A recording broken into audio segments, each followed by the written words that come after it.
اعوذ باللہ من الشیطان الرجیم بسم اللہ الرحمن الرحیم وقال الذين كفروا لرسلهم لنخرجنكم من أرضنا أو لتعودن في ملتنا فأوحى إليهم ربهم لنهلكن الظالمين وَلَنُسْكِنَنَّكُمُ الْأَرْضَ مِنْ بَعْدِهِمْ ذَلِكَ لِمَنْ خَافَ مَقَامِي وَخَافَ وَعِيدِ وَاسْتَفْتَحُوا وَخَابَ كُلُّ جَبَّارٍ عَنِيدٍ مِنْ وَرَائِهِ جَهَنَّمُ وَيُسْقَى مِنْ مَاءٍ صَدِيدٍ يَتَجَرَّعُهُ وَلَا يَكَادُ يُسِيغُهُ وَيَأْتِيهِ الْمَوْتُ مِنْ كُلِّ مَكَانٍ وَمَا هُوَ بِمَيِّتٍ وَمِن وَرَائِهِ عَذَابٌ غَلِيظٌ۔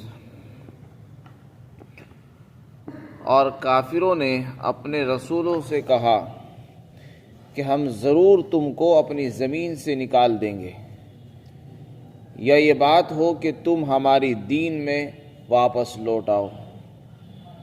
تو ان کے پروردگار نے ان کے پاس وحی بھیجی کہ ہم ظالموں کو ضرور ہلاک کر دیں گے، اور ان کے ہلاک ہونے کے بعد تم کو زمین میں آباد کر دیں گے۔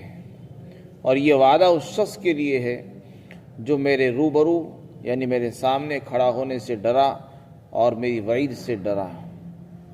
اور پیغمبروں نے فیصلہ چاہا اور ہر سرکش اور ضدی ناکام اور نامراد ہوا، اور اس کے سامنے جہنم ہے، اور اس کو پلایا جائے گا ایسا پانی جو پیپ کا ہوگا، اور جس کو وہ گھونٹ گھونٹ پیے گا اور وہ اس کو نہیں پی سکے گا۔ اور اس کے سامنے موت ہر طرف سے آئے گی لیکن وہ نہیں مرے گا، اور اس کے سامنے سخت عذاب ہوگا۔ ان آیات میں اللہ رب العزت نے پچھلے انبیاء اکرام کی قوموں کا جواب ذکر فرمایا ہے۔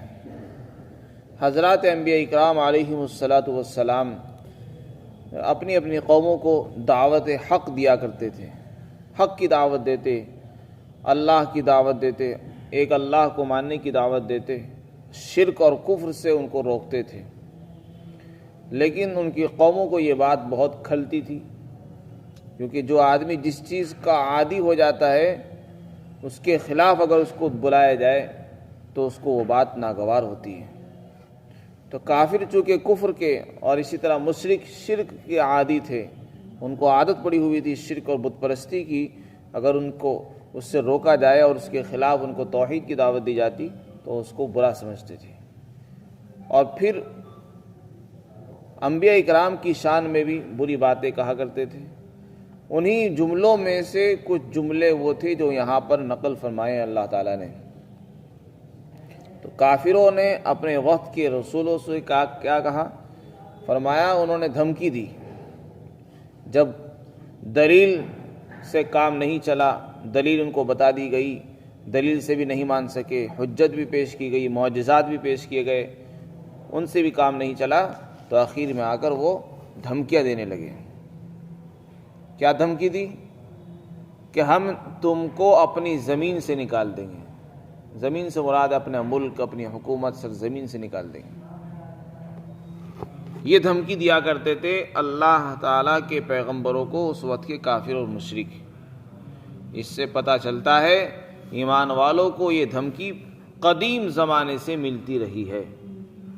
یہ دھمکی یہ آج کی تازہ نہیں ہے، بہت پہلے سے ملتی چلی آ رہی ہے۔ ایمان والوں کو کافروں کی طرف سے یہ دھمکی ملتی رہی کہ ہم تمہیں باہر نکال دیں گے، ملک سے باہر کر دیں گے، اگر رہنا ہے تو عزت کے ساتھ رہو، ہماری مان کے چلو، نہیں مانو گے تو پھر ہم تمہیں باہر نکال لیں گے۔ تو یہ پہلے زمانے سے چلی آ رہی ہے اور آج بھی ہو رہی ہے۔ اَوْ لَتَعُودُنَّ فِي مِلَّتِنَا، یا پھر دوسرا آپشن اور دوسری صورت یہ ہے کہ تم ہمارے دین میں واپس لوٹ کر آ جاؤ، گھر واپسی کر لو۔ اگر تم ہمارے دین کو اپنا لو پھر ہمارا تمہارا کوئی اختلاف نہیں، تم ہمارے بھائی، ہم تمہارے بھائی، اور ہم سب ساتھ مل کر رہیں گے، پھر کوئی اختلاف نہیں۔ بس دو صورتیں، یا تو ہم تمہیں باہر نکالیں گے اگر تم باز نہیں آئے، اور اگر تم باز آ گئے پھر کوئی اختلاف نہیں رہے گا۔ تو جب یہ دھمکی دی جاتی ہے تو مسلمان پریشان بھی ہوتے ہیں۔ اللہ رب العزت نے اپنے وقت کے پیغمبروں کو اور رسولوں کو اور ان کے پاس ان پر ایمان لانے والوں کے پاس وحی بھیجی کہ دیکھو تم اپنا کام کرتے رہو، ہم ظالموں کو ہلاک کر دیں گے۔ جو آج تم کو دھمکیاں دے رہے ہیں نکالنے کی، جو آج تم کو ڈرا رہے ہیں اور یہ سمجھ رہے ہیں کہ یہ ملک ہمارا ہے، یہ زمین ہماری ہے، یہ ان کا کچھ نہیں ہے، یہ اللہ کا ہے، ہم انہی کو مٹا دیں گے۔ اور جب یہ مٹ جائیں گے تو کون بچے گا؟ تم ہی تو بچو گے۔ تو ان کے مٹنے کے بعد ہم تم ہی کو آباد کر دیں گے زمین میں، یہ ملک تمہارے ہاتھوں میں جائے گا، تمہاری حکومت رہے گی۔ بس شرط یہ ہے کہ تم اللہ کی فرما برداری کرو، ایمان لاؤ، ایمان کے تقاضوں پر عمل کرتے رہو۔ یہ جو لوگ آج دھمکیاں دے رہے ہیں ملک سے نکالنے کی، ہم انہی کو مٹا دیں گے، انہی کو ہلاک کر دیں گے، اور ان کے ہلاک ہونے کے بعد اس سرزمین میں تم ہی کو آباد کر دیں گے، یہ وعدہ اللہ رب العزت نے فرمایا۔ چنانچہ بہت سے قوموں نے اس طرح کی دھمکیاں دی ہیں اپنے وقت کے رسولوں کو۔ حضرت شعیب علیہ السلام کی قوم نے بھی ان کی قوم کو یہ دھمکی دی، حضرت لوط علیہ السلام کو بھی دھمکی دی گئی، آپ صلی اللہ علیہ وسلم کو بھی دھمکی دی گئی۔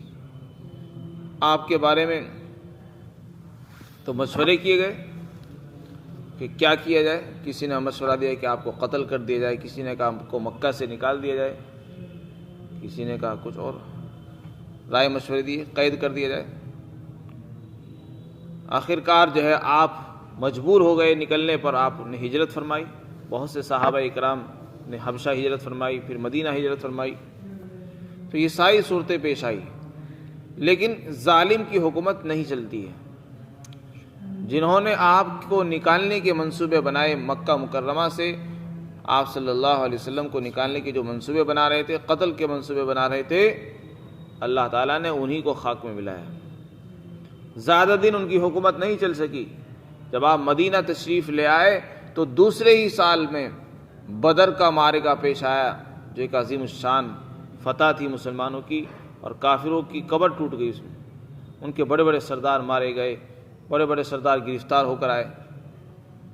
یہ پہلا مقابلہ ان کے ساتھ تھا، جو یہ کہہ رہے تھے کہ ہم آپ کو نکال دیں گے، جو آپ کو قتل کرنا چاہتے تھے۔ اور پھر اس کے 6 سال کے بعد ہی مکہ فتح ہو گیا، کفر مٹ چکا، مکہ سے کفر کا خاتمہ ہو گیا، اور اعلان کر دیا گیا کہ اب آج کے بعد سے کوئی مشرک یہاں طواف نہیں کرے گا، ننگا ہو کر طواف نہیں کرے گا، صرف ایمان والے آئیں گے۔ تو کتنے دن حکومت رہی؟ یہ وہی لوگ تھے جو دھمکیاں دیا کرتے تھے، وہی لوگ تھے جو آپ کے خلاف منصوبے بنا رہے تھے۔ تو جو اللہ نے وعدہ یہاں پر فرمایا تھا وہ وہاں بھی پورا ہوا۔ اسی طرح شعیب علیہ السلام کی قوم بھی ہلاک ہوئی، اور آپ صلی اللہ علیہ وسلم کے زمانے میں جو کافر و مشرک تھے وہ مارے گئے، بڑے بڑے سردار مارے گئے، کچھ گرفتار ہوئے، کچھ بعد میں مارے گئے۔ اور ایک وقت وہ آیا کہ پھر مکہ سے کفر مٹ چکا، پھر مسلمانوں کی حکومت 4 دانگ عالم میں پھیلتی چلے گی، مشرق کیا مغرب کیا، ہر طرف پھیلتے چلے گئے۔ تو یہ اللہ کا وعدہ ہے۔ حضرت موسیٰ علیہ السلام نے فرمایا استعینوا باللہ واصبروا، اپنی قوم سے حضرت موسیٰ علیہ السلام نے فرمایا تھا، جس کو قرآن میں اللہ نے فرمایا استعینوا باللہ، اللہ سے مدد مانگو اور صبر کرو۔ حضرت موسیٰ علیہ السلام نے اپنی قوم کو فرمایا کہ اللہ سے مدد طلب کرو اور صبر سے کام لو، برداشت کرو۔ کوئی دھمکی دے رہا سنتے رہو، لیکن تم اپنا کام مت چھوڑو۔ ان الارض للہ یورثها من یشاء من عبادی، یہ زمین اللہ کی ہے۔ ان الارض للہ، اللہ جس کو چاہتا ہے اس کا وارث بنا دیتا ہے، مالک بنا دیتا ہے۔ جو لوگ اس گمان میں جی رہے ہیں کہ یہ ملک ہمارا ہے، یہ زمین ہماری ہے، وہ دھوکے میں ہیں۔ یہ ساری کی ساری زمین اللہ کی ہے، وہ جس کو چاہے گا اس کا مالک بنا سکتا ہے، اور کب وہ جو ہے تختہ پلٹ دے اور کب جو ہے وہ پاسا پلٹ دے اس کو کوئی نہیں جانتا، اور اس کا آدمی کو اندازہ بھی نہیں ہوتا۔ ان الارض للہ یورثها من یشاء من عبادی والعاقبۃ للمتقین، آگے فرمایا انجام تو پرہیزگاروں کو ہی ملتا ہے، اچھا انجام پرہیزگاروں کا ہے۔ جو لوگ تقوی اختیار کرتے ہیں، اللہ سے ڈرتے ہیں، انہی کو اچھا انجام ہوتا ہے۔ آخر میں اللہ تعالیٰ نے فرمایا ذالک لمن خاف مقامی وخاف وعید، ہم نے یہ جو وعدہ فرمایا ہے کہ جو لوگ آپ کو دھمکیاں دے رہے ہیں ملک سے نکالنے کی، ہم انہی کو ہلاک کریں گے اور تم کو آباد کر دیں گے، یہ وعدہ اس شخص کے لیے ہے جو میرے سامنے کھڑا ہونے سے ڈرے گا اور میری وعید سے ڈرا ہوگا، اس کو یہ وعدہ ملے گا، ہر ایک کے لیے یہ وعدہ نہیں ہے۔ اس سے پتہ چلا اللہ کی نصرت اور مدد ایک شرط کے ساتھ مشروط ہے، اگر یہ شرط پائی جائے گی تو اللہ کی مدد آئے گی، نہیں ہمارے اندر یہ شرط نہیں پائی جائے تو اللہ کی مدد نہیں آ سکتی۔ وہ شرط کیا ہے؟ خاف مقامی، اللہ کے روبرو کھڑا ہونے سے آدمی کے اندر ڈر ہو۔ اس سے مراد ہے آخرت کے دن کی پیشی، جب آخرت کے دن پیشی ہوگی، حساب کتاب ہوگا، اس دن کا ڈر انسان کے دل میں ہونا چاہیے کہ مجھے حساب کتاب دینا ہے، اللہ کو منہ دکھانا ہے، اور میرے اچھے برے اعمال کا وہاں پر حساب ہوگا، جزا و سزا ہوگی۔ جس کے دل میں آخرت کا یقین ہے، اس کا مطلب یہ ہے کہ آخرت پر اس کا ایمان ہو، حساب کتاب سے ڈر اور خوف رکھتا ہو، اور اللہ نے جو وعیدیں سنائی ہیں غلطی پر، گناہوں پر، کفر و شرک پر، ان کا بھی اپنے دل میں ڈر رکھتا ہو۔ اور یہ ڈر وہی رکھتا ہے جو ایمان والے ہوتے ہیں، جس کے پاس ایمان ہوگا آخرت پر، اللہ پر، وہی ڈر رکھے گا آخرت کا بھی اور اللہ کی وعیدوں کا بھی۔ اور جو ایمان والے نہیں ہیں ان کو ڈر نہیں۔ تو جو لوگ آخرت پر یقین رکھتے ہیں، اللہ کے سامنے پیش ہونے سے ڈرتے ہیں، ان کو یہ وعدہ ملے گا، ان کو اللہ کی مدد نازل ہوگی۔ تو جب یہ شرط ہے تو اسی سے یہ بات میں معلوم ہو گئی کہ بہت سے مسلمان آج جو ناکام ہوتے ہیں اور اللہ کی مدد کے انتظار میں بیٹھے رہتے ہیں، اور پھر اللہ کی مدد نہیں آتی تو اللہ پر اعتراض کرتے ہیں، نعوذ باللہ۔ تو وہ جلد بازی سے کام لیتے ہیں۔ اللہ نے جو شرط بیان فرمائی ہے وہ شرط ان میں پوری نہیں ہوتی۔ کتنے مسلمان ایسے ہیں جو اللہ آخرت سے بالکل غافل ہو کر بیٹھے ہیں، نمازیں چھوڑے ہوئے ہیں، فرائض اور واجبات ان کی نظروں میں کوئی حیثیت نہیں رکھتے، فرائض اور واجبات کو معمولی چیز سمجھتے ہیں۔ اپنے دنیا کے کام ان کے نزدیک فرائض سے بھی زیادہ اہم ہیں۔ فرائض چھوٹ جائیں لیکن اپنا کام نہ چھوٹے، فرائض چھوٹ جائیں اپنی ملاقاتیں نہ چھوٹیں۔ تو جن لوگوں کے دلوں میں اللہ کا ڈر نہیں ہے، ان کے دلوں میں اللہ کی پیشی بھی نکل گئی، آخرت کا خوف بھی نکلا ہوا ہے، اللہ کی وعیدوں کا ڈر بھی نکلا ہوا ہے، تو پھر کہاں سے اللہ کی مدد آ جائے گی؟ اب ہم امید رکھتے ہیں کہ اللہ کی مدد کیوں نہیں آتی؟ اللہ کی مدد آئے گی جب اللہ کے وعدوں پر یقین ہوگا، اس کی وعیدوں پر بھی یقین ہوگا، اس کے سامنے انسان کھڑا ہونے سے ڈرتا ہوگا، تو اس کے لیے ہوگا۔ وَاسْتَفْتَحُوا وَخَابَ كُلُّ جَبَّارٍ عَنِيدٍ، آگے اللہ تعالیٰ نے فرمایا اور پیغمبروں نے اللہ سے فیصلہ چاہا اور فتح مانگی، اور ہر سرکش ضدی ناکام و نامراد ہوا۔ وَاسْتَفْتَحُوا کا اشارہ کس طرف ہے؟ اس کے متعلق مفسرین نے فرمایا اس کے اندر دو صورتیں ہیں۔ ایک تو یہ کہ اس کی ضمیر انبیاء کرام کی طرف لوٹے، اور مطلب یہ ہے کہ انبیاء کرام نے جب اپنی اپنی قوموں کو دعوت دی اور انہوں نے ان کو جھٹلایا تو انہوں نے اللہ سے دعا کی، اے پروردگار ہمارے اور ہماری قوم کے درمیان فیصلہ فرما دے، جو حق ہو وہ فیصلہ فرما دے، ہم ان کو سمجھا رہے لیکن ان کی بات سمجھ میں نہیں آ رہی، اب تو ہی فیصلہ فرمانے والا ہے۔ حضرت شعیب علیہ السلام کے ساتھ بھی ہوا، انہوں نے اپنی قوم کو سمجھایا لیکن وہ الٹے انہی پر برسنے لگے، تو انہوں نے دعا فرمائی ربنا افتح بیننا وبین قومنا بالحق وانت خیر الفاتحین، اے پروردگار ہمارے اور ہماری قوم کے درمیان حق کے ساتھ فیصلہ فرما دے، تو بہترین فیصلہ کرنے والا ہے۔ چنانچہ اللہ نے فیصلہ فرما دیا، انبیاء اور ایمان والے نجات پا گئے، جو جابر اور ظالم تھے وہ ہلاک اور ناکام ہو گئے۔ تو اسی کی طرف اشارہ ہے، اللہ کے نبیوں نے اللہ سے فیصلہ چاہا تو ہر سرکش ناکام و نامراد ہو کر ختم ہو گیا۔ اور یہ بھی ہو سکتا ہے کہ کافروں نے اللہ سے فیصلہ چاہا ہو، جیسا کہ مکہ والوں نے چاہا، اور ہر زمانے کے کافر یہ کہتے رہے ہیں کہ اگر جو دین سچا ہو اس کے ساتھ حق فیصلہ فرما دے۔ مکہ والوں نے بھی اسی طرح کی دعا کی تھی، جب بدر کے لیے نکل رہے تھے تو جو حق ہو اس کی مدد فرما، اس کی تائید فرما۔ اللہ تعالیٰ نے وہی فیصلہ فرما دیا۔ من ورائہ جہنم، تو اللہ کی طرف سے فیصلہ یہ ہوا کہ ایمان والے کامیاب ہو گئے، نجات پا گئے، اور جو ظالم تھے، ضدی تھے، سرکش تھے، اللہ نے ان کو ناکام اور نامراد فرمایا۔ چنانچہ بدر کے اندر بھی بہت سے لوگ مارے گئے اور بعد میں بھی ناکام ہو گئے۔ یہ تو دنیا کا عذاب تھا جو ان کی قوموں پر آیا۔ اللہ فرماتے اس کے سامنے ایک جہنم بھی ہے۔ یہ تو دنیا کا عذاب تھا، آخرت کا عذاب الگ ہے۔ جو ہر نبی کی قوموں کو جو عذاب ملا ہے وہ تو دنیا کا عذاب تھا، اور مرنے کے بعد ایک دوسرا عذاب ہوگا جہنم کا، وہ اس سے بھی سخت اور بڑا ہوگا۔ اس کے بارے میں فرمایا جہنم کے اندر جب ان کو پیاس لگے گی تو پیاس کے لیے ان کو انتہائی کھولتا ہوا گرم پانی پلایا جائے گا، اور پانی نہیں ہوگا وہ، بلکہ وہ خون اور پیپ ہوگی۔ جہنمیوں کے بدن کی پیپ ہوگی، لہو اور پیپ ہوگا، وہ اس کو پلایا جائے گا۔ حدیث پاک کے اندر ارشاد فرمایا کہ جب اس کو ان کے منہ کے قریب کیا جائے گا تو اس سے نفرت کرے گا، پیے گا نہیں۔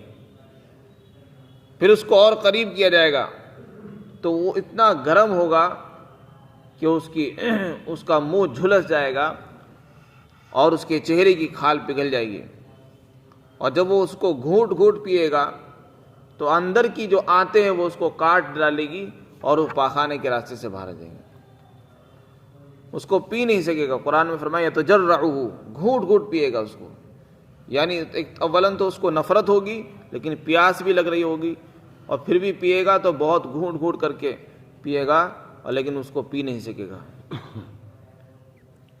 وَيَأْتِيهِ الْمَوْتُ مِنْ كُلِّ مَكَانٍ، جہنم کے اندر اتنے سخت عذاب ہیں اللہ تعالیٰ فرماتے ہیں عذاب کی اتنی سختیاں ہوں گی کہ ہر عذاب کے اندر ایسا محسوس ہوگا اب مرا تب مرا، لیکن پھر بھی نہیں مرے گا۔ جب آدمی پہ مصیبت آتی ہے تو ایسا معلوم ہوتا ہے بس اب میں مر جاؤں گا۔ تو اسی طرح جہنم میں اس قدر لگاتار پے در پہ عذاب ہوں گے کہ آدمی سمجھ رہا ہوگا بس ہر طرف سے موت ہی آ رہی ہے اس کے پاس، اب میں مرنے والا ہوں، لیکن موت نہیں آئے گی وہاں، اور زندگی بھی نہیں ملے گی، کیونکہ وہ زندگی کس کام، وہ زندگی کیا زندگی ہے جس کے اندر سکون نہ ہو۔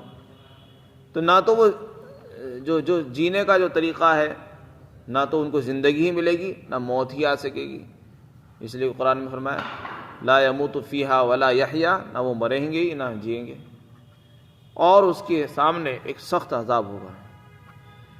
تو یہ وعید اللہ تعالیٰ نے بیان فرمائی، جو لوگ اللہ کے رسولوں کو دھمکیاں دیتے ہیں، اللہ کے دین کی دعوت دینے والوں کو دھمکیاں دیتے ہیں، ان کا عذاب یہ ہے کہ دنیا میں اللہ ان کو مٹا دیتا ہے، اور آخرت میں ان کے لیے سخت وعیدیں ہیں۔